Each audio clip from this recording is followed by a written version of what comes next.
as they pivot to also try and continue to iterate on what it means to deliver a successful education. So to that end, we partnered with Tom Vander Ark and Getting Smart, because Tom's work as a practitioner and educator is really in the space of innovation and learning. And so he's going to be facilitating our call this evening, and Getting Smart is really supporting us in building out the virtual Singapore immersions. We weren't able to go due to COVID-19, but we're bringing Singapore to our fellows. And so we're really grateful that Getting Smart is working with us on that. Michael Fullen and Dr. Mary Jean Gallagher, their research has really informed Nevada Succeeds for years. Mary Jean was a thought partner for Nevada Succeeds. The work that she led in Ontario, Canada, their reform efforts really was focused on raising the bar, the high expectations for all learners, and focusing on what it takes to close those gaps. And so she's been an advisor and friend, and she and Michael recently published a new book that our fellows have read called The Devil is in the Details, really centering equity, excellence, and well-being for systems change. And that felt really relevant and resonant with this moment we're in, where we're really grappling with, not just because of COVID-19, we knew this needed to happen before, but really being able to say, well, what does that look like? And then Dr. Marion Smith is a current superintendent in Summit County, Colorado. He is a former student, teacher, and administrator in the Clark County School District, so he does have familiarity with Nevada. He's also a critical race theory scholar practitioner, and his work that he'll share a little bit about tonight was some of the first work that we were able to introduce to our fellows to calibrate a common conversation around leadership of self and what it looks like to have equity be part of that, just part of it is the work.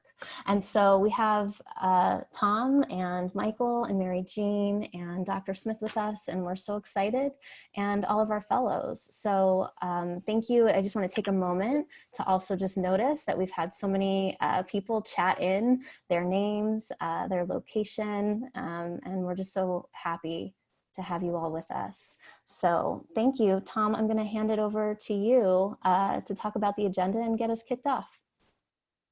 Great. Thank you, Janine. Evening, everybody. We have an amazing panel for you tonight. Before we jump in, would love to just introduce my colleagues. Rebecca Middles is on. Rebecca's our VP of Learning Design. She's worked with school districts around America to advance personalized and competency-based learning. We also have Rashawn Carruthers, who is a director in our learning design team. She's in Kansas City, where she recently led the career and technical education. So we're really pleased to be with you. You'll see them following you in chat and probably providing some links. Tonight we're going to dive into systems leadership, and we have some of the best people in the world to inform our dialogue. We're going to start with Dr. Marion Smith, as Janine said. Marion is from what might be the most beautiful county in America. Marion, would you agree with that? I wonder if you can. No, I can hear you. Yeah, so I'm actually born and raised in Las Vegas. I think that's the most beautiful place to be. Okay. But currently serve as the superintendent of Summit County, 9,000 feet in the mountains, beautiful, picturesque mountain community. Marion, I love the view of Peak One across the Summit Lake. It's really, it's a breathtaking place, and we appreciate your leadership there. We've invited Dr. Smith to play two distinct roles tonight. One is to go back to his leadership framework, REAL framework, and for some of you, it'll be an introduction. For some of you, it'll be a quick refresher on the important points that he'll lay out for systems leadership. And then we're going to invite him back as a respondent to comment both on the Ontario story and the broader conversation that we have with Michael and Mary Jean. So both to introduce us and then to be a respondent, and then third, he'll be involved in our question and answer. We have a small enough group that we're going to try to be responsive to comments and questions in chat to the extent possible. So if you do have builds or comments or questions, please drop those in.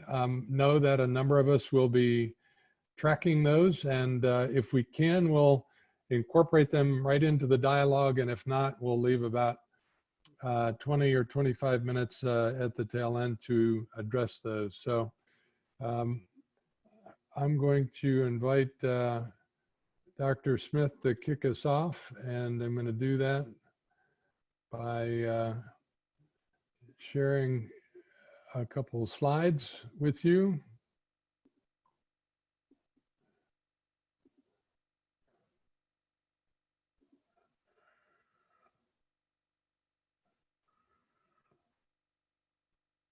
There's our distinguished panel.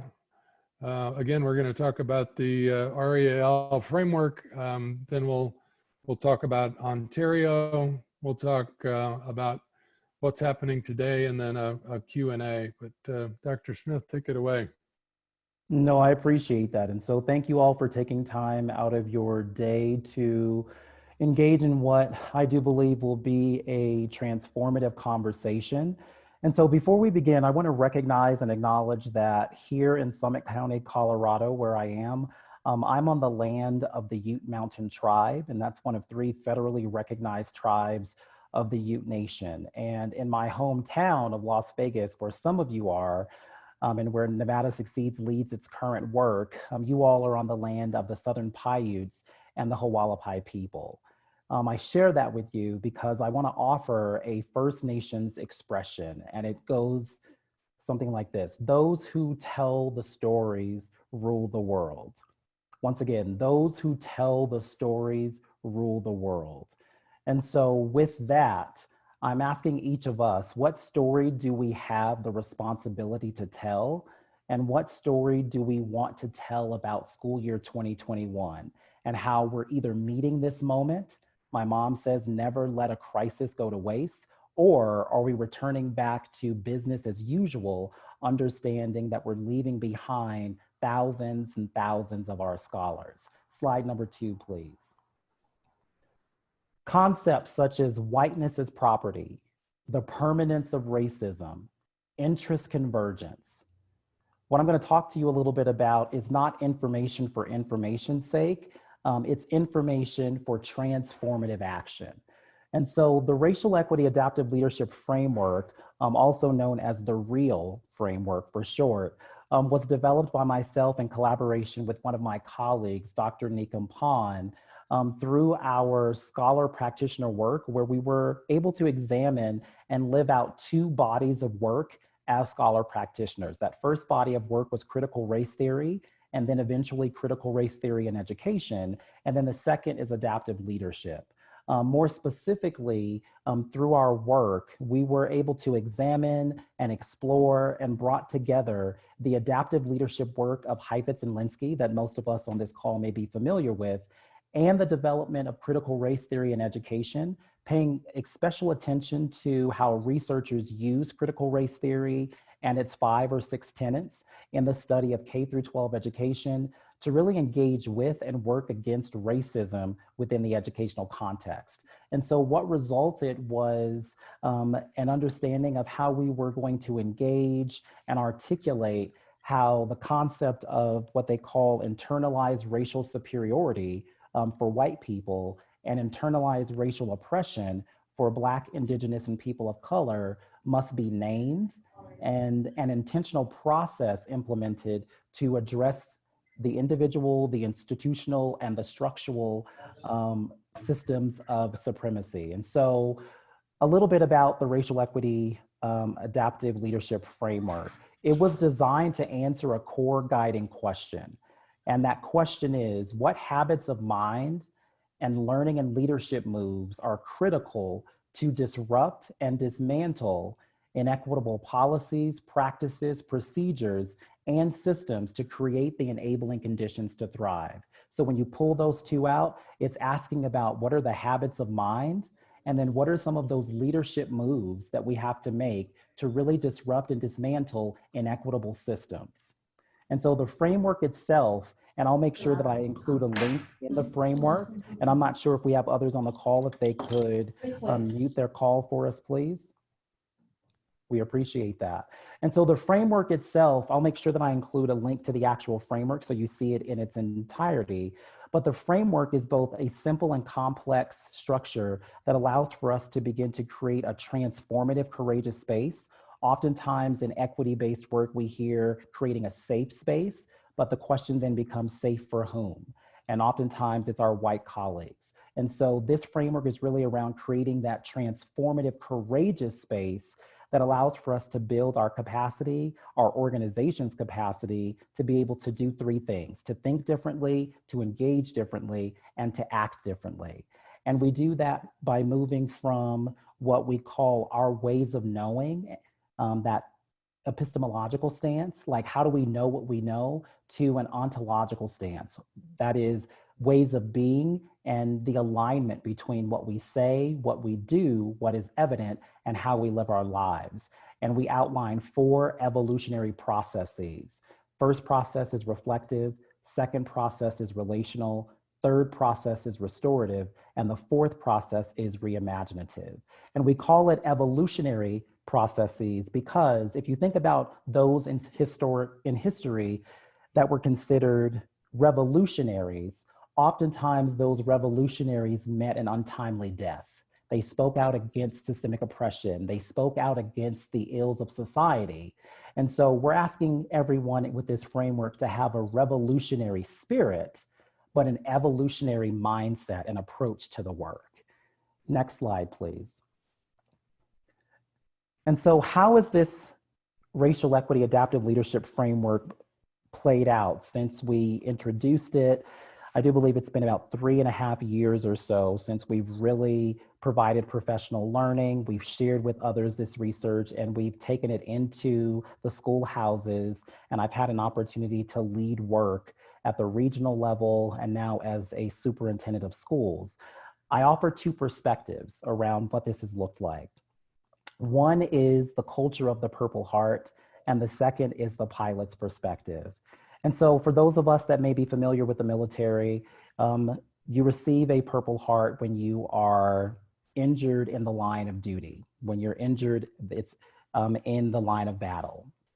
And so I want us to think about that in the field of K through 12 education. Oftentimes we have a culture of the Purple Heart mentality. What that simply means is we're accepting casualties. When you think about a school improvement plan, when you think about a district improvement plan, oftentimes there are arbitrary percentages that are called out. 50% of our scholars will show improvement here. 95 will show growth here. Why? Why not 100%? We're accepting those casualties. So I've heard people say, well, you know, Dr. Smith, they speak a second language, and, well, you know, Dr. Smith, their families are not as engaged, or you know, Dr. Smith, there's all of these rationales that may be true, but at the same time, it articulates a mindset that we have. So we're accepting those casualties. The racial equity adaptive leadership framework is pushing all of us in education to have a pilot's perspective. And so most of us have been on an airplane before, and we understand that the sole responsibility of the pilot is to make sure that everyone who enters their plane reaches their destination safely. It doesn't matter their socioeconomic status, it doesn't matter their gender, it doesn't matter where they live, it doesn't matter their first language. Their sole responsibility is to make sure that every passenger reaches their destination safely. So imagine what that would look like and sound like if every educator in our K through 12 spaces moved from the culture of the Purple Heart to the pilot's perspective that every scholar that entered our schoolhouse, every family member, every teacher that we work with, we know that we're going to do whatever we can to create those enabling conditions so they can thrive and they can safely reach their destination, whatever that looks like. And so wanted to frame our conversation there as we begin our work today, and as you learn from these amazing scholar practitioners that are as a part of our panel. But I want us to think about that. Once again, initial question I started with, what is the story that we want to tell?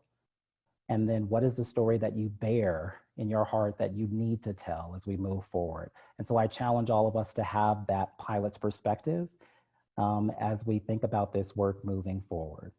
I'll turn it back over to you.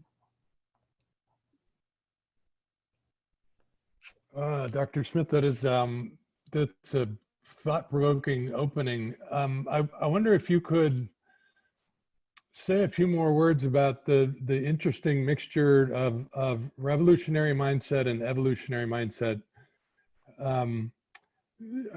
Talk a little bit about keeping those ideas in tension as education leaders, if you could.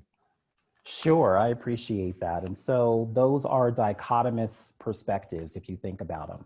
Right. And oftentimes, when we think about challenging the system, we think about interrogating the norm, we think about challenging the process. Oftentimes, and I may speak for others on this call right now, that there is challenge fatigue. There's an opportunity to be worn out because you're challenging the very system. Right. When we think about K through 12 education, and if we overlay that with what I call an equity LASIK, I don't use the phrase equity lens, because we know that if I take out my contact lenses, if I take off my glasses, my vision returns back to what it was. But with LASIK surgery, it's going to hurt. And so when we do this work, it's going to hurt initially, but eventually we get to a place where my vision has been permanently shifted and changed. And so that's what we're looking for, is this equity LASIK around this work, so that you hold it with this, yes, I'm fighting the system, I'm pushing, but we realize that the system was never designed to educate all of us.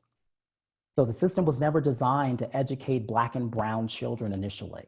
And so we're fighting against that from the very beginning. So that's a revolutionary mindset, but we know that we have to hold in our heart that we can't continue that work. It's not sustainable. So we have to have evolution. If you understand Darwin, you understand science, you understand that certain species and things had to evolve with the times in order to maintain. And so while we're constantly challenging ourselves, we must make sure that we're modifying and evolving and shifting with what's in front of us, so that we can make sure that we have the energy, that we have the resources, that we have the community that's needed to actually make those fundamental shifts without burning ourselves out. So that speaks a little bit to that revolutionary mindset, which is shifting to that evolutionary mindset and process.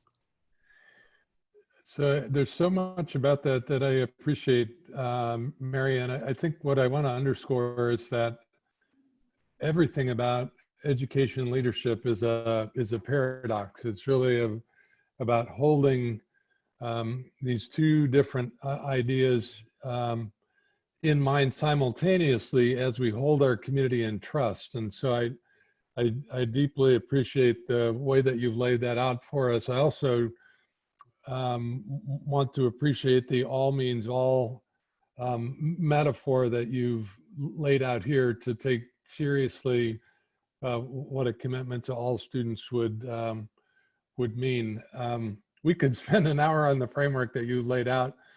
I do very much look forward to your comments on what our next guests have to share. So thank you, and back to you in just a few minutes. Mary Jean, I'm wondering if you could start by just giving us an overview of the Ontario story.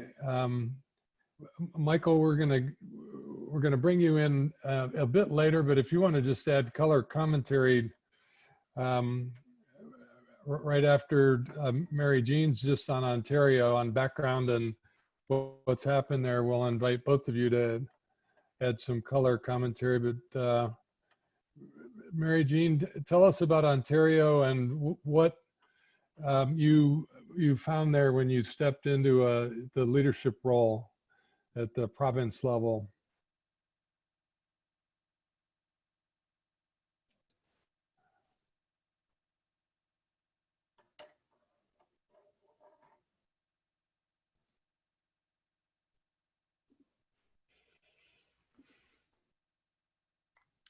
Are you unmuted, Mary Jane?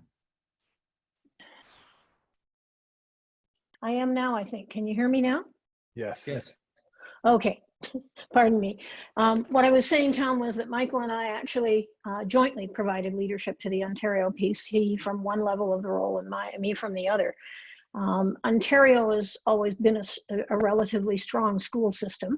As educators, as somebody who's been in the education system in Ontario for my entire professional life up until just 2015, we, as educators, we had took a great deal of pride in that. And then we ended up with a premier who wanted to identify himself as the education premier. We'd gone through a period of time with a previous government where a lot of money had been pulled out of the system, and the government had chosen to take on a war with the teachers and educators in the province, and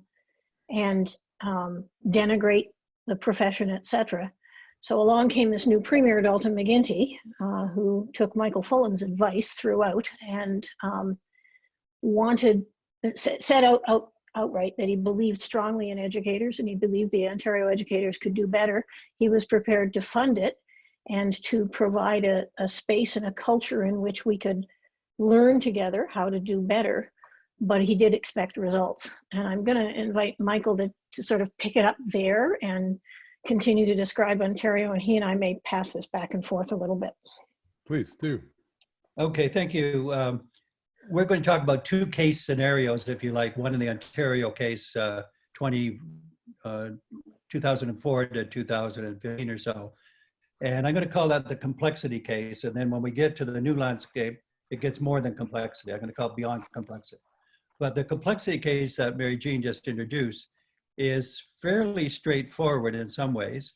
13 million people in Ontario, 5,000 students, 5,000 schools, I should say, 72 school districts. And there's no federal agency in Canada, so Ontario we're focusing on now. And we focused at the beginning, which was low performance, on 3 goals. One was to raise the bar on literacy, numeracy, and high school graduation. The second one was close the gap between those that were doing well and those that weren't. And the third was to increase parents' valuation of the public school system. And so we did that successfully. And it's a very diverse population, different than in the US usually. We have you have multicultural, but we have no dominant minorities, I guess is one way of putting it. And at least half of the population is not born in Ontario, not born in Canada, at least half the school population, for example, in the Greater Toronto area. So we did, I don't want to spend as much time. We could show how capacity building, we've written about it. High school graduation went from 68% to 88% over steadily year by year. Literacy went up, math was a little more bumpy. So what we learned from that was that we could make change, and we mobilized the teaching force and the school districts and the schools to participate as partners with us at the state level to make the system successful. That's one of the reasons it was successful, the joint partnership between the field and us shaping the policy. We often say in our work that 80% of our best ideas come from leading practitioners. So we learned a lot about how to do basic change, how to do fundamental change. It's not sufficient to what we're going to say when we get to case 2, because case 2 is 2020. The one I'm talking about was 2005 to 2015. But the lessons are there about change. They're valuable, but now we have a different situation. And when we get to the second case, I'll tell you what that situation is compared to what we're talking about here. Mary Jean might want to add to this. She, as she said, was the internal change agent and head of the unit that was working with all the schools. I was the external change agent advisor to the premier, and we had an equity agenda, and we were successful to a point in that with real figures. We measured our progress. We knew our strategies. The schools could articulate the strategy, raise the bar, close the gap using capacity building with a link to results. That's what they could say. 90% of the teachers could say that, and they did say it, and they did act it. So this was a good case of success when others weren't success. Somebody mentioned the PISA studies, and you'll probably know that, and although we don't value the PISA studies the way that some people do in Europe, we basically think of them as some information. But Canada, not just Ontario, but British Columbia, Alberta, and Quebec, for example, we are in what's called the golden quadrant, high performance and high equity, along with 10 other countries. So in the top 4 or 5 of the country. PISA results are not sufficient, as I'll say when we come to the second case, the new landscape. But up to this time, let's say by 2015, we learned quite a lot about system change. Yeah, Mary-Jean, if I can. yeah, Sorry. please. I'm just curious what you think were the most important levers that you were able to pull at the province level. Was it goal clarity? Was it the capacity building? What do you think were the most important change leadership aspects?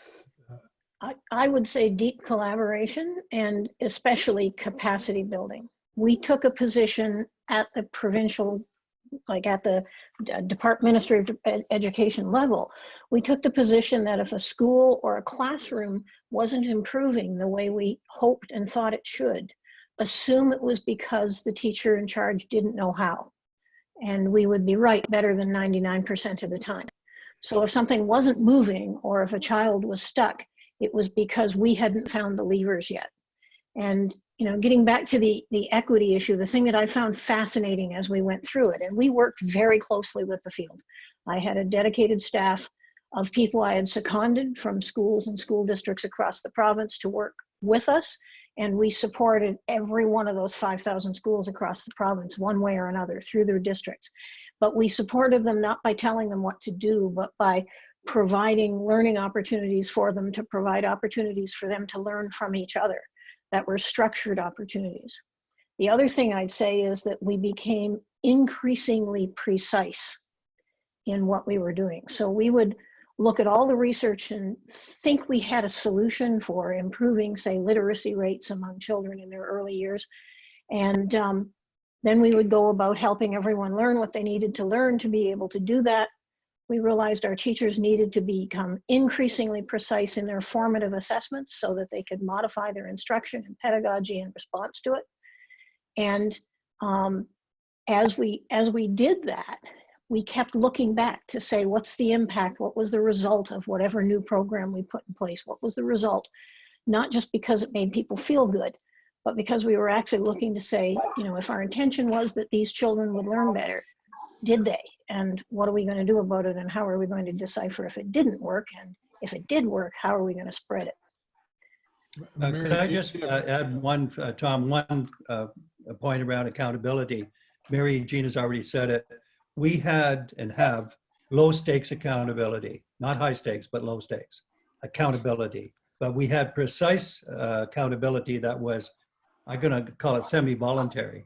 And we went from 800 schools that were having trouble to about 60 because we used precision over prescription. We used motivation with data over the others, and we had a jointly semi-voluntary operation to change the system and avoided the mistakes of high stakes accountability.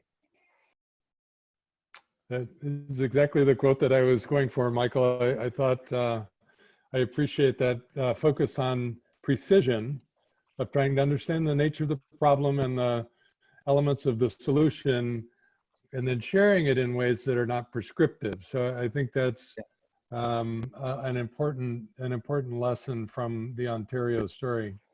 The other, tying back into Marion's comments earlier about what if we tried to build an education system where every child was expected to learn?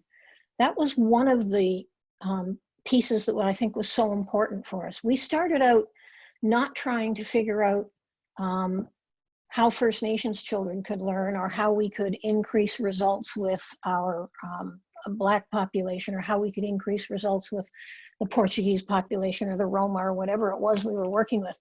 We asked our schools to look to see who were the children in their school who were not yet successful, and to focus on closing the gap for those children. And we did that for about the first 6 or 7 or 8 years of our reforms. It wasn't about solving a particular group. It was about looking for every child who was not yet successful and expecting that we would try to. And we heard a change in mindset articulated in how teachers would talk. You know, we would start with a group of, say, new English language learners who had just arrived from any number of different countries, because 27% of our population start school speaking neither English nor French, which are our languages of instruction. And we would have people say, oh, well, you know, we work so hard and I love my kids, but, you know, they don't have books at home, or they don't, the family situation is in chaos, or they kept talking, you know, the poor dears, what can we expect, was the beginning of our conversation. It wasn't very long before, you know, 130,000 teachers across the province were saying instead, you know, I'm really struggling with this young man. I haven't figured out yet how to engage him.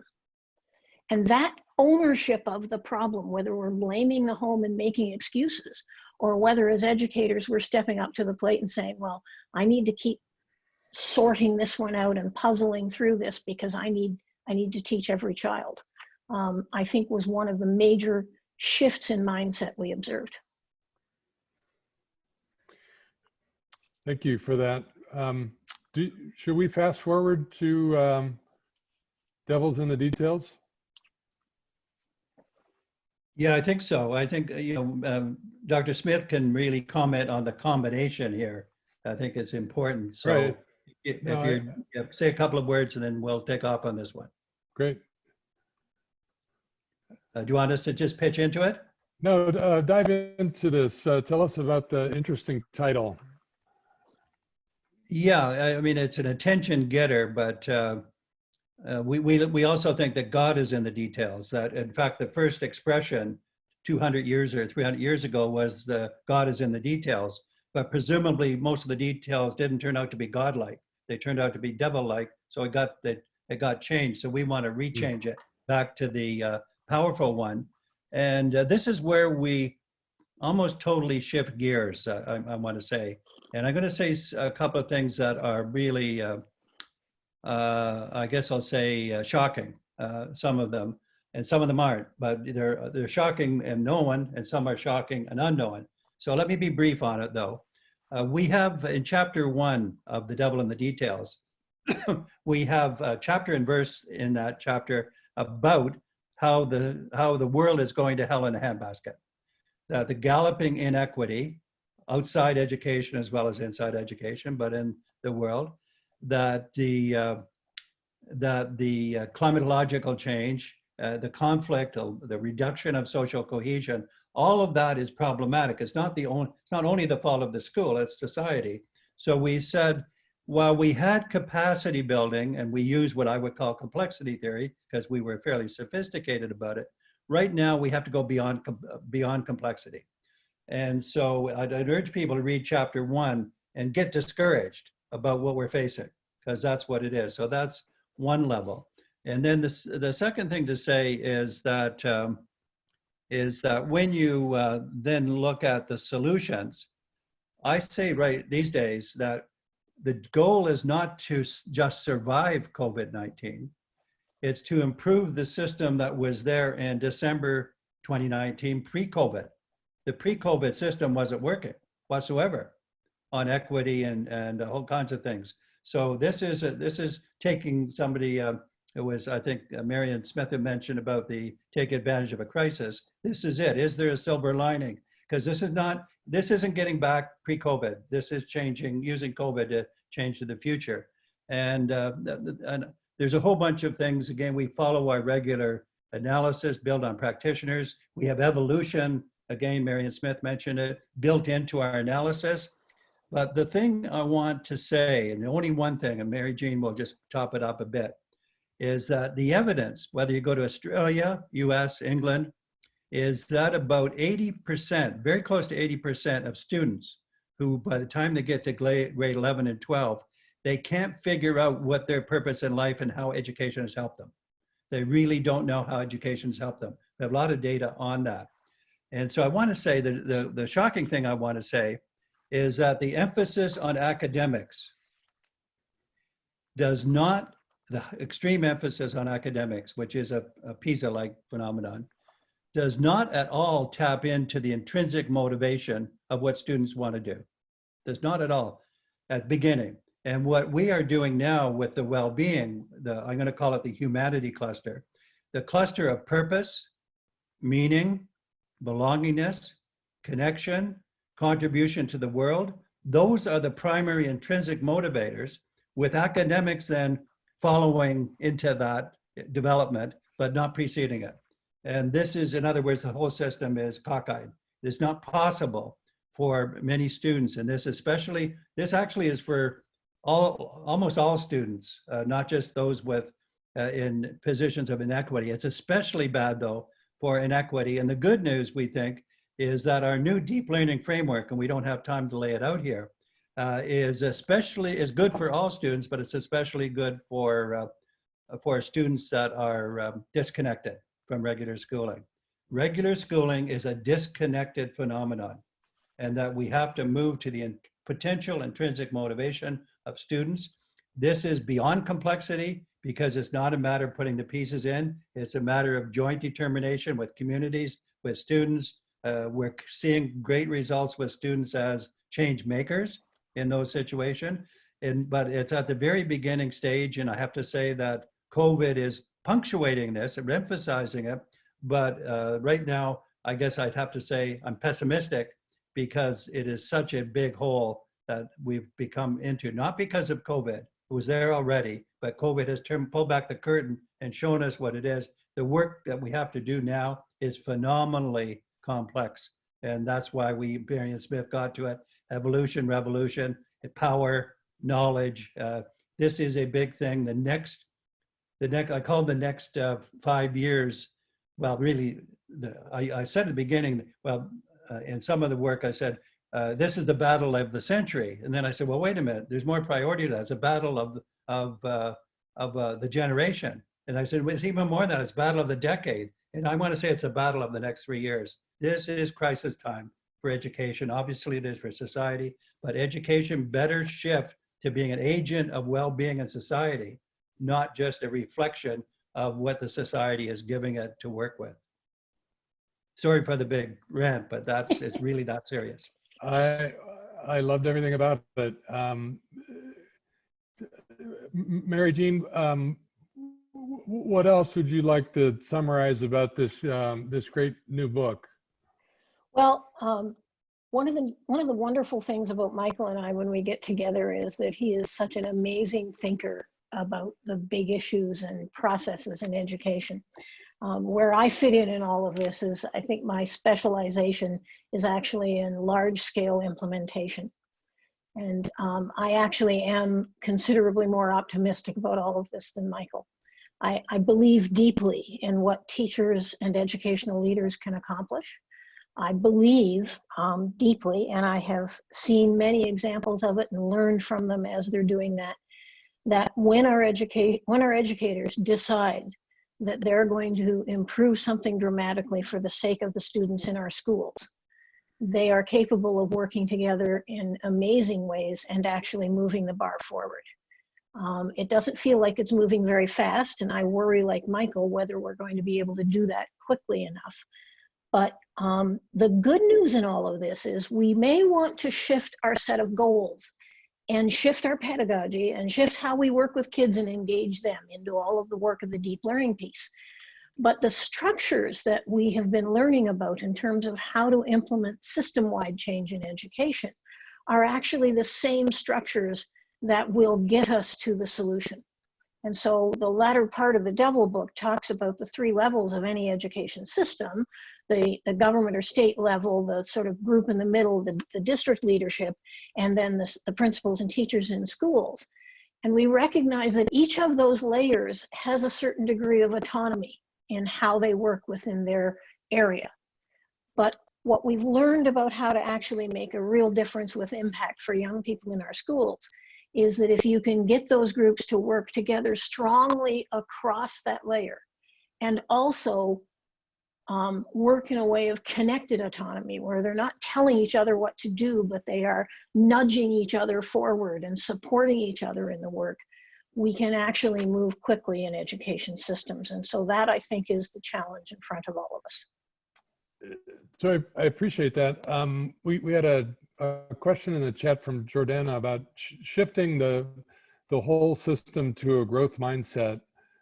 You've both talked about the importance of that, of reframing the goals, about first initially diving into the details. That's part of what Devil in the Details is about immersing yourself in the context of your local community. But how then do you begin to shift the community to a growth mindset? We have to, the fascinating thing, and I think it's evident in a number of the things that Marion said at the beginning as well, is that what our kids really need from us is the highest of expectations for all that every one of them could achieve. But as much as teachers care a lot about kids, no one anywhere has ever lifted their aspirations and beliefs about what a child could do because someone told them they should. And that's the problem with the growth mindset. The only way I know how to raise people's expectations of achievement for kids is to try to coax them into a space where they will create an engagement of learning, or a way of bringing kids into learning that allows kids to have the space in which they can show that they can do more than we expected they could. And then suddenly as educators, we go, whoa, I've been missing this all along. I wonder what else they can do. And then you start into that really deep growth mindset. And Michael's right. A lot of the work that he talks about in deep learning, we see kids who were not normally expected to produce step into that space and become leaders in their group. And then people start to step back and notice. Regina, it almost always seems to be a function of reframing the goals of the system through a community dialogue. I loved what Michael described of shifting from purely academic goals of improving performance on grade level standardized test to goals that encompass well-being and purpose and contribution. That if you can begin to express system goals in that way, you're inviting engagement in a whole new way. Michael, is that an important part of shifting to this? Yeah, it is, and it's mindset as a system. It's more than a growth mindset in some ways, because it's a radical departure from what we've all been doing. Yeah. And again, I'd like to refer to the evolution because we use it, and I noticed that Mary Smith uses it. Is E.O. Wilson, who's one of the good evolutionary biologists, said that we need the physical sciences and we need the humanities. And the physical science, he said, they actually have limits by definition, because they're the law of physics. We've gone beyond some of the limits, and that's good, but there are limits, whereas humans don't have any limits. The imagination is limitless. So we haven't mobilized the humanity part of this combination, and both are necessary. And so when you say the shift in mindset, our focus now is on the 6 global competencies, we call them: character, citizenship, collaboration, communication, creativity, and critical thinking. And when you put those together synergistically, as we have, and you have an attitude that students are now participants in their own learning, which is pretty much part of that, there's some new things coming out here. The new thing is not only are students now players, but parents are. Parents in the community in my work in the last 40 years, the parents and communities were not prominent players usually. They are now, and COVID has actually helped that, bring that out into the open. And one last thing I want to underscore here, I was participating in a special issue of the American Journal of Education, AGE, that just came out.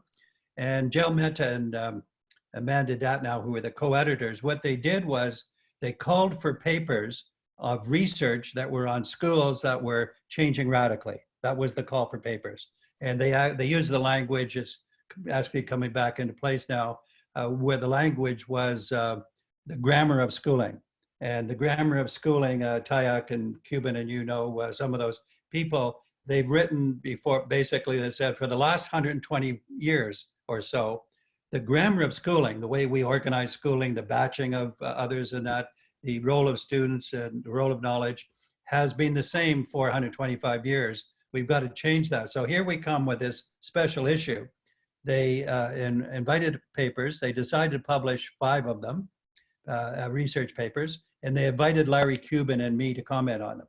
And you should, people, I want to emphasize, should look at this issue, because what happened was all 5 schools attempted to change what we're talking about. And 4 of them failed within 12 months. They went back to the old way, or they never got to the new way. Even though they were explicitly talking that and attempting to do it, actually blatantly, explicitly, and they got nowhere. And the one school that got somewhere, it was only one school, so it was isolated, and the chances of it lasting are not very much. So we basically said that this is the change in the culture of schooling, a culture that we've had for 150 years, has not changed, and that what we've been doing by way of equity, for example, is tinkering. And I'm sure Marion Smith would agree with that in his analysis, that there's been, despite the increase of funding and spending on equity for the last 50 years, there's been hardly any change. There was some mobility in the 70s, 60s, 70s. There's been no mobility, hardly, statistically, since 1980. So this is wrong, and the culture is wrong. It's society's fault, but education has a bigger, more proactive role to play. It's not just mindset, it's culture, it's attitude, it's the use of power, and it's the use of knowledge. Michael, we've had a number of questions about the importance of relationships and how challenging it is now that people are starting school either virtual or in a hybrid model. I guess a question for both of you of how do relationship development fit into this, and any thoughts about how we can do that in a virtual and remote environment? Yeah, for sure. And I think, and I also want to acknowledge, this, Tom, because you interviewed me for a podcast that just actually came out yesterday or so on Leading in a Culture of Change, a book I did a second edition of, where one of the key chapters is about collaboration and relationships.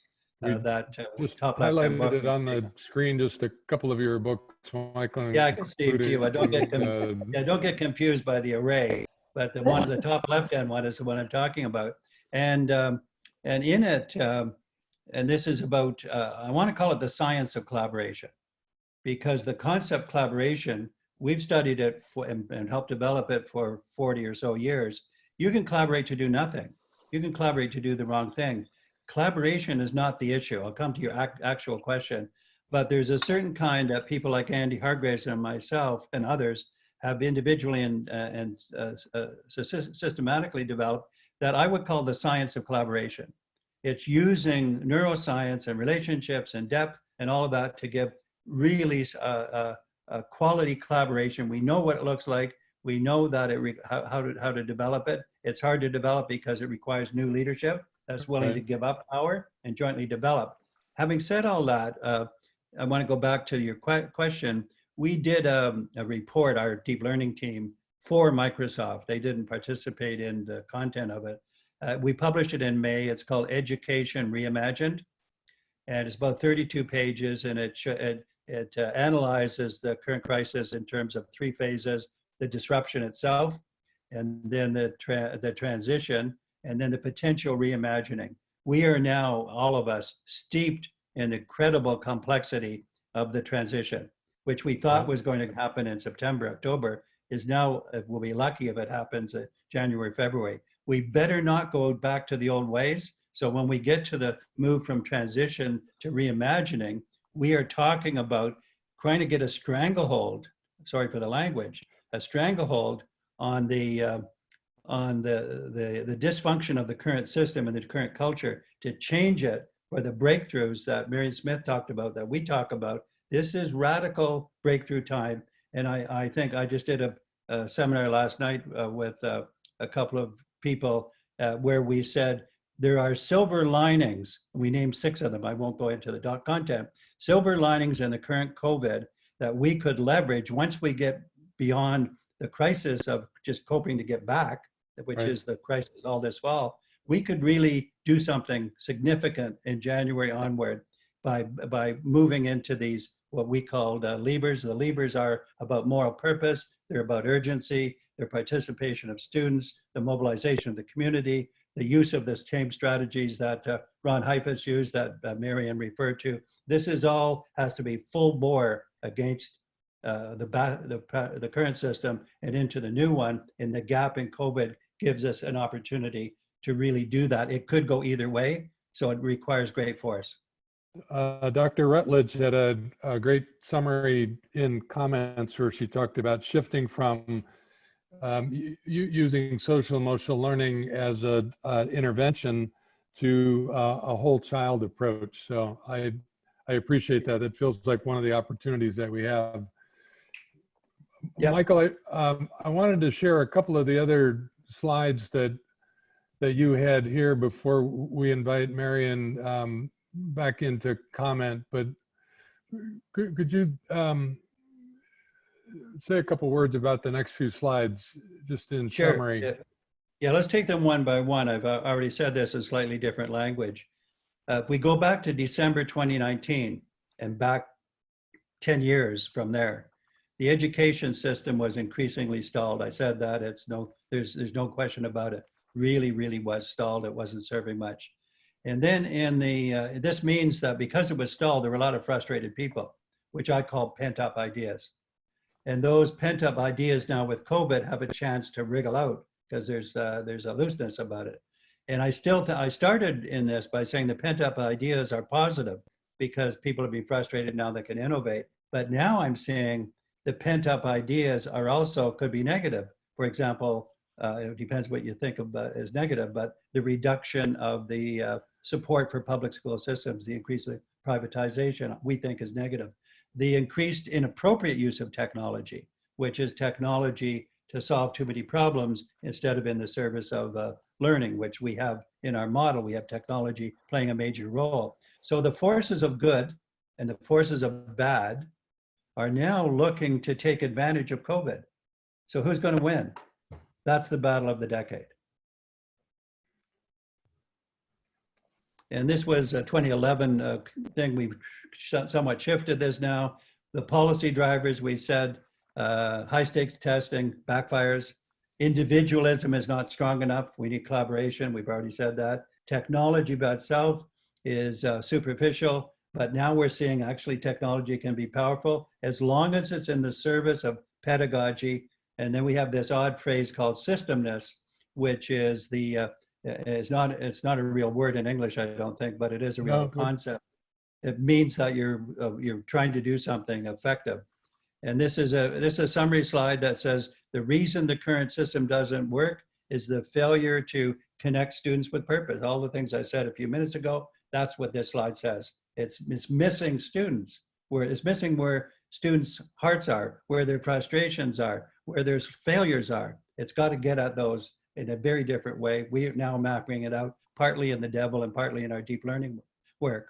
And then the next one, I think, is just a marker. I think this one, as I said, we should have this goal. It's not to survive COVID only. It is that, but it is to have something really significantly, fundamentally better by the time 2020 and 2021 is played out. Right. I think this goes into, you have a quote here on systemness.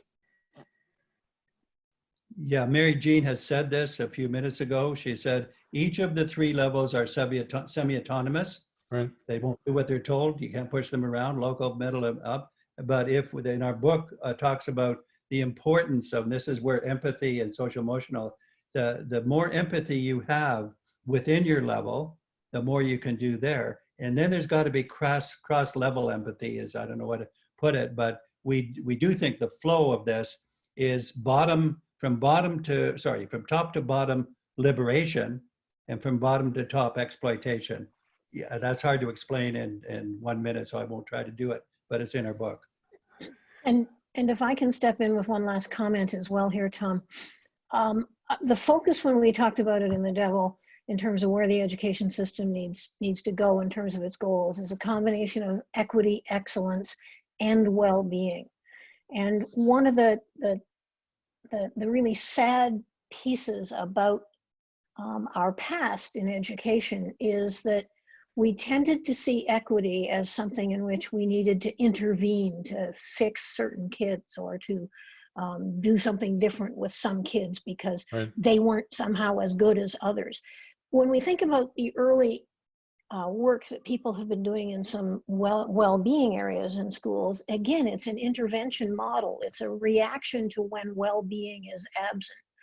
But the truth is that a school system can actually only move forward, we believe, if you combine excellence, equity, and well-being in the most proactive of ways. And as Michael says, we want our kids to have a sense of belonging, a sense of hope, a sense of purpose, a sense of personal meaning in their lives.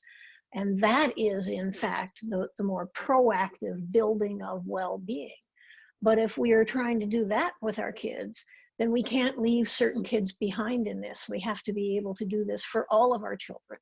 And in fact, if we are able to lift all of them up to a point in which they can start to experience the passion of excellence, you know, when we're on the cusp of learning something that we've been working hard for, and we have that sense of passion and understanding and the high fives that go on with the group that we're working with, that's the sense of sort of excellence that needs to bring all of our kids forward, because they all are capable of learning, and a very different pedagogy will get us there.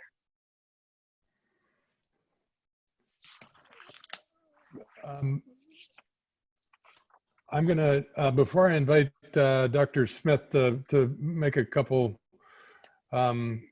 closing comments here, I want to underscore the comment that Michael made about the podcast that we did today was on leading in a culture of change, where Michael covers the 5 dimensions of change leadership. He's talked about those here, about setting a moral purpose for the system, about diving into the details, appreciating context.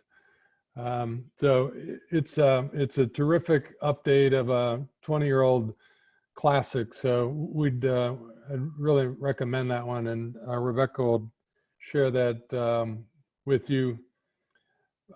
Marion, let me invite you back in, and would love to have you underscore what you heard that you appreciated, and make some additions where you think we need to go further. No, sure, I appreciate that. And so all I can say to Michael and Mary Jean is, wow, that was some insightful information in the short amount of time that we have here. But I just wanted to spotlight a few things building on some of the issues that you presented. And so I would like to take us back to March 13th, 2020.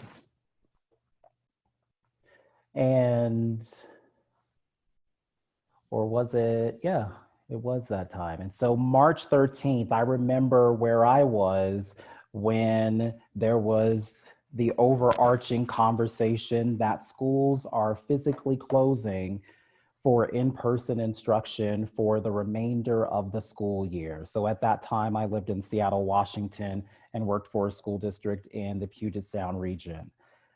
And one of the things that I noticed is within 48 hours, our educators were able to shift from in-person instruction to providing online instruction. You know, there's words out there and perspectives that did it work, did it not work? But I'm focusing on the shift within 48 hours to fundamentally change how we delivered instruction.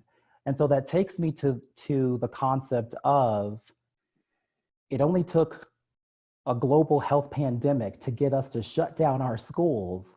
And 48 hours later, we changed everything for the most part. And so that lets me know that we have the will to do it.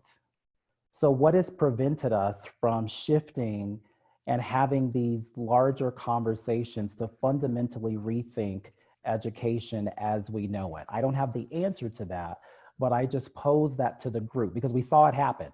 I saw it happen March 13th. On that Monday, we were doing something fundamentally different. But yet we've had cyclical conversations for hundreds of years around how education isn't working to meet the needs of all of our scholars. And yet we haven't made that decisive action until something forced us to do that. And that force was a global health pandemic. And so I think a lot about building the will, the skill, and the capacity of all of our educators to really do this work. When Mary Jean was talking and reiterated by Michael, I was reminded of a quote by Audre Lorde, and I'm going to paraphrase it here. I might butcher it a little bit. She talks a little bit about the master's tools will never dismantle the master's house. And so we understand, for those of us that have been in the education space for quite some time, we understand the sandbox that we're in. We understand the tools, the resources. And as Michael pointed out, COVID is an opportunity for us. It's a catalyst to disrupt and dismantle. It goes back to the racial equity adaptive leadership framework. What habits of mind and leadership practices must we implement to disrupt and dismantle those inequitable policies, practices, procedures, and systems so that we can thrive? Thriving is different than surviving. You've heard people talk a little bit about that. And so as I was listening, what really struck a chord with me is the concept of organizational clarity, organizational coherence, and organizational alignment around what is it that we really want to do and how are we going to build our skills to be able to do that. Because Mary Jean mentioned, you know, we always talk about we can love our kids, we love on our kids, we support all of our kids, but there's the other side to that is that we can love all of our kids to failure. If we don't rise to those high expectations, then create the systems and the structures to be able to do that. And in some of the information that you shared today, it's about creating that common language. It's about creating that common understanding and creating those common practices aligned to the vision that you have around that system's work. And so just wanted to share just some of those things that were top of mind for me. I know that if we had 5 more hours, we would be able to delve into more. I would be able to speak to each one of those. Marian, let me jump in and ask you a question from chat. Cheryl Hyde had a terrific comment about the importance of the sense of purpose for students, and along with it, the belief from educators that every child has value. Marian, it strikes me that in the last 20 years that affluent kids have had the opportunity to go to school often with a sense of purpose and with flexibility to do project-based learning, more interest-based learning, and that students from less affluent backgrounds are often subjected to more of a drill and kill environment. So how do you share the sense that we can extend these learning environments that create a sense of purpose for every learner, to every student? No, absolutely. I appreciate that question. I would say short answer, yes. I would say it's a easy answer, complicated explanation. Right, monumentally complicated delivery, right? Absolutely. You need Mary Jean level skills to do this at scale, right? Absolutely. I think it stems from adult mindset, and we've heard that already. Do I truly believe that every scholar in my presence has the ability to learn? And if you notice, I use the word scholar instead of student, Because if we think about a student, the definition is just a person who is studying at a school or a college. When you think about a scholar, that means that that's someone that has the aptitude and the ability to grapple with rigorous information, the complexities of learning, unlearning, and relearning. And so I always refer to my 3,500 scholars as scholars. And then we provide the structures for them to be able to do that, whether that's project-based learning, whether that's design thinking. Everyone has the aptitude to do it. And the onus is now placed upon us as adults to be able to figure out how to create those systems and structures to focus on not what doesn't Marion know, it's what does Marion already know and how do I build upon that? I never like to say that students or scholars come to us behind. I've heard that phrase quite often. Oh, they're behind. There's kindergarten readiness. And so I'm 5 years old and teachers are already looking at me when I enter the schoolhouse. Oh, you're already behind because you don't know the alphabet. You don't know your address. You don't know your telephone number. Well, let's shift our mindset. What does Marion know? And how do I build on that? And how do I create the structures for us to be able to move forward to support Marion in what it looks like in kindergarten? And so I think that's the shift that needs to happen if we're going to fundamentally rethink how educators think about the work and then the systems that are needed to create that for all of them. Okay, Tom, could I just, I agree totally with that. This is a great conversation. And I want to add an interesting twist to it. 2 points. One is it possible, rhetorical question, is it possible for a student to go through all the grades, get good grades, go to university and graduate from university and still not be good at life? So that's one way I want to put it. And the second way of putting it, again, rhetorically, I would, in life, I would rather depend on someone who had a tough time of life and succeeded, graduated, than someone who had a smooth time and graduated. I'd rather depend on the tough person that survived the problems because that person will have more depth skills. I'm not saying we should make it tough on purpose, but I'm saying this is a little more complicated. It's and the problem solving for those kids that are disconnected, that makes them for the first time in their lives successful, is phenomenal. It is phenomenal motivation to carry on in life individually and to make a contribution. We've had so many great comments. My old colleague, Joan Ebert, was talking about relationships earlier. Joan, I wonder if you wanted to jump in here and ask a question or make a comment. Thank you, Tom. Great to see you again, many faces. Just the conversation is wonderful to be in. What I'm experiencing right now, just from listening, is the power that is in, this room right now, and the urgency and will to shift what was, and God bless, Michael. I pray that we don't go back to where we were. This crisis has created a positive, in my mind, opportunity for us, especially as Nevadans. And Dallas actually just wrote about, the experiences of schools just being miles apart. But that being said, my comment on relationships, it was heartbreaking and fascinating to watch when, for us, as Marion was saying, March 13th was the last day and no one knew it, that they would be face to face. And March 16th was the first day of distance learning. But for some of our schools, in some of our poorest neighborhoods, little to no technology, or I'll even talk about our extreme rurals, where students actually walk to the teacher's home to say the Pledge of Allegiance every morning. And those, pieces of just being connected as human beings, there's all the other components, we can talk about making sure our students have, the skills to build a home, a life, and a future. But the connectedness of what transpired in some of our schools was phenomenal. And then in others, it was a complete breakdown. emphasizing what can be and where the shift needs to happen. And then I also added in the chat of meeting our adults where they're at.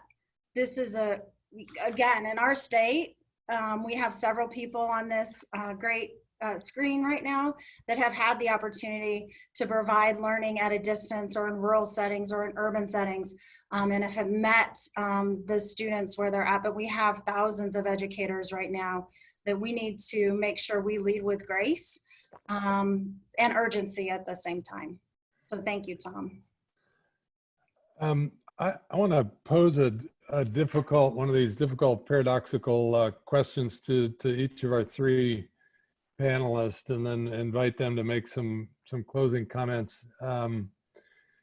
I'm struck by the need on one hand to create reliable continuity of learning, stable, continuous, high quality learning experiences that that scholars and families can rely on, and to do it in ways that don't feel oppressive, that feel generative, that invite involvement and innovation from families, from educators.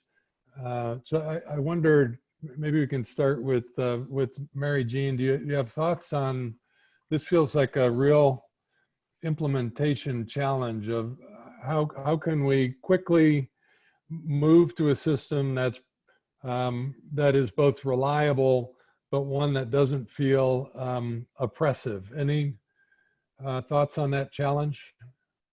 Well, I think some of the people in the comments or in the chat box have part of the answer, and that's we need to actually listen to our students and our parents about a lot of that. Yeah.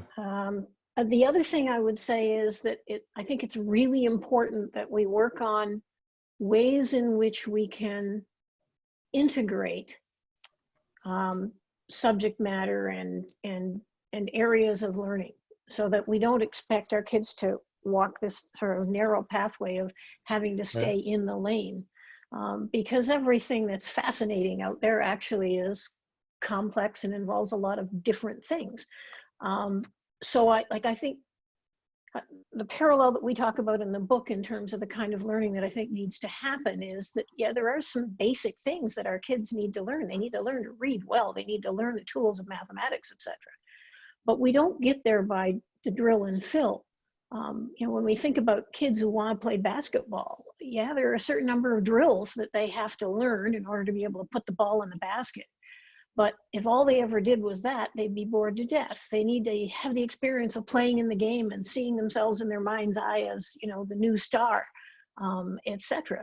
And that's true in any sport. So we have to find a way to really engage students, teachers, leadership in districts, etc., in opening up that space where we can integrate subject areas, identify some basic essential learning we want our kids to build excellence in, but they're going to learn to be literate more quickly if they actually see a purpose to language, etc. Right. So let's combine those things, and that's where you get that combination of project, etc. And I think part of that is by ensuring that people, like by staying in that middle lane and doing both, you actually deny them the push-pull that we see where everybody likes to polarize the argument. It's discovery learning or it's rote learning. Well, no, excuse me, it's both, because there's different purposes for both of those things. And we need to try to find a way to do that in an interesting and exciting way. And I think we need to challenge ourselves and each other in education to develop a persistent and passionate curiosity about what the next steps are to lift kids up, whoever these kids are in front of us. No, I appreciate that. I want to underscore what you said earlier about precision, not prescription, of becoming increasingly clear about what works in your context, and leaving room, leaving space, inviting involvement and innovation. So appreciate that tension. Michael, closing thoughts on some of the paradox of leadership? Right. Well, one thing we might say is that the very day that the World Health Organization declared the pandemic, which was around, as Marion said, March 13th, was the very day that the devil came out of the warehouse. It came virtually the same day. So I think that's a mysterious sign that could be something. But what I want to say directly in relation to your question is that there's no way that doing something oppressive will work. So we said it for a long time. Being right is not a good strategy if you think you're right. So what you have to do, and I think if you take the concept of engagement, purposeful engagement and doing something meaningful, and say what we're going to do is move towards these better goals of global competencies, we call them. We're going to want to have the input of parents and students about the kind of learning that they think is going to be most successful. We're going to infuse it with content that have to do with the important things, and we're going to we know what engagement looks like, and I'd be satisfied if we get a massive increase in engagement, and we work out the quality within that by relying on the input of parents, students, and teachers. And we've seen when students, you know this, Tom, from your work, when students start to pay attention to assessing their work, they're pretty rigorous combinations of that. So if you just get out of your mind and being oppressive about good ideas is a failed strategy before you get started. So you better be invitational, but you also better have ideas. And then one of the findings in the Nuance book that I have is that leaders have to be apprentices and experts at the same time. On some things they know something, and other things they have to learn something. And so the issue is to get in there with other. You can't design something that's complex. And this Heifetz said this literally. You can't design something that's complex unless the people with the problem are working on the solution with you. Michael, it's ironic that my last book called The Power of Place came out the same day as yours did, the day that Okay. the WHO declared a global pandemic. My new book is inviting education leaders to consider the community as the classroom. And ironically, we now have a community that is the classroom in a different way than we anticipated in that book. But for me, it underscores some of the creative ideas that Mary Jean shared about looking for authentic ways to engage young people so that they both are tapping into that intrinsic motivation while they're developing important skills. So I appreciate that. Yeah, and I love your book, The Power of Place. It's very compatible with what we're talking about. And what we're talking about is stoking innovation, not just motivation. It's not just discovering it, it's stoking it. Marion, some closing thoughts on the paradox of leadership. No, sure, I appreciate that. And so I may be able to speak to the question, but not really answer it. And I have a few things that I just wanted to spotlight. So the first one just takes us back to where we are right now with Nevada Succeeds. And so I say that this work specifically in Nevada is deeply personal to me. While I am no longer living in Nevada, as Janine pointed out, K through 12 student in the Clark County School District, graduate of the Clark County School District, began my education career in the Clark County School District as a teacher, and then transitioned to school-based administrator. And so I'm excited about the conversation that we're having with a lot of Nevada-based educators to engage in this particular work. That's the first thing. The second piece, just to really address your question, is I always like to say that all perspectives are valid, yet all perspectives are partial. And so with that, if we're really going to move the work forward, it's critically important that we have, as Mary Jean pointed out, those authentic relationships. How are we focusing on authentic engagement in the conversations about what we need to do to fundamentally transform the work that we do? It's all about nothing, or the expression, nothing for us without us. Are we at the table engaging in those conversations? Are we having outreach that goes into the communities that are oftentimes not part of our decision-making conversations so that we can hear directly from them? Oftentimes the people with the problem have the solution to the problem, as Michael pointed out, but oftentimes we don't really ask them. We're creating solutions on their behalf. And so the last piece that I'll share is I offer a visual for us. And so most of us on this call know the work of Reverend Dr. Martin Luther King Jr., and some of us may know the work of Malcolm X. And there's a picture historically where both of these gentlemen are shaking hands and they're smiling at each other. And for those that know the history behind their approaches, they were very different. So it seems off or odd that these two individuals who have two very different schools of thought around civil rights. One was all about civil disobedience and nonviolent protest, while the other was on the other side of the spectrum that says by any means necessary. If it's violence, we meet the violence with violence. But yet they're standing there together smiling. And I bring this to our attention because we have to be very clear about what the ultimate goal is. And so both of those gentlemen knew that the ultimate goal was civil rights during that time for Black people. And so if Martin Luther King's camp made some progress, that was great.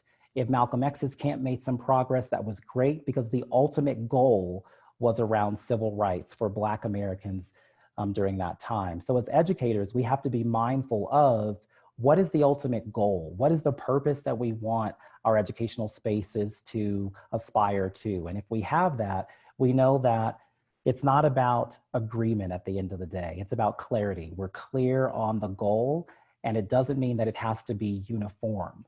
We can modify, we can create different structures and systems to be able to do that. And so as we think about moving the work forward and using COVID-19 as a catalyst to really fundamentally learn, unlearn, or relearn what this needs to look like moving forward, I think it's going to be critically important for us not to get mired in agreeing with the work. We have to make sure that we're clear about what we want that clear and compelling future to look like, and then create a lot of different on-ramps for all of our scholars to be able to thrive. And so I'll leave it at that. That was a beautiful closing reflection. I appreciate so many of the quotable ideas that you just shared. I appreciate the multiple on-ramps idea. I appreciate the focus on clarity, clarity of goal, even when you're still working around a set of agreements. Thank you so much for all of those reflections. We've had great comments in the chat as well. Thanks for your active participation. We have a group of, we have a set of great virtual visits coming up. Janine or Rebecca, do you want to say any more about those? Yeah, I'll say that, you know, again, the purpose of tonight's call was really to bring together the scholars and the practitioners that have been shaping the initial learning that we've undertaken in the fellowship, so that as we move into the Singapore immersions, that we have these kinds of questions and frameworks grounding what we see and what we take in, and recognizing the unique context that Singapore exists within, and also the ways in which the system's clarity, coherence, and alignment exists. That I think what's interesting that's been emerging for us in our conversations is that Singapore has really embraced their systems design as a key to their success. And so looking at that intention and unpacking it and finding points of inspiration as we move forward. So certainly we appreciate just everybody being here to help us kind of bring together the pieces that we've had so far around systems change, around equity, excellence, and well-being, and keeping those centered as we continue to learn, continue to explore, continue to investigate what could be interesting and useful to us in this moment of opportunity that we really see as fellows to do what you all have said, which is to really redesign, to really fundamentally speak to redesigning education, and to really speak to what is the purpose of school, what is our vision for our community, what is it that we value, and how do we align our systems, our policies and practices to actually make that real. So we're super excited. And then of course, at the end of all of that, our fellows are gonna have opportunities to use our design thinking framework to, as Dr. Gallagher shared with us, to lead from the seat we're at. And we're gonna put that pilot's hat on and say, how might we, where we're at right now, make change where we are, deeper learning for our students, whatever comes out of our work that we pull through, our fellows will identify what is significant to them, the most important thing they could be doing for students right now based off of the learning, and then really working with policymakers in our space and partners at all layers and levels of the system to bring perspective to that work by centering educators as the researchers, for us to be able to say, okay, so what does that policy conversation look like out of the work? So we're super excited to be doing that, and just grateful that all of you joined us today to share in this learning journey that we're on together.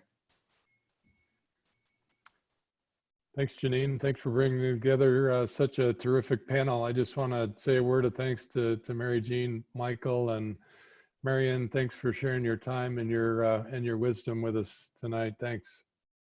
Right. Thanks very much. Our pleasure. Thank you. Thank you very much. Thank you. I also just like to say to partners in our space too, we're going to follow up with you. We would love to hear your reflections, just what you're thinking, what you're contemplating, and as we really, seek to move our learning to action, just want to continue the conversation with you all the way through this process. So thanks for joining us tonight, and we'll be reaching out to continue. And our fellows, we're going to hop over to our other Zoom call and continue our reflection after 7. So thank you. Great. Thanks. Yeah, have a wonderful evening, everybody. Thank you. Fellows, I'll see you on the next Zoom.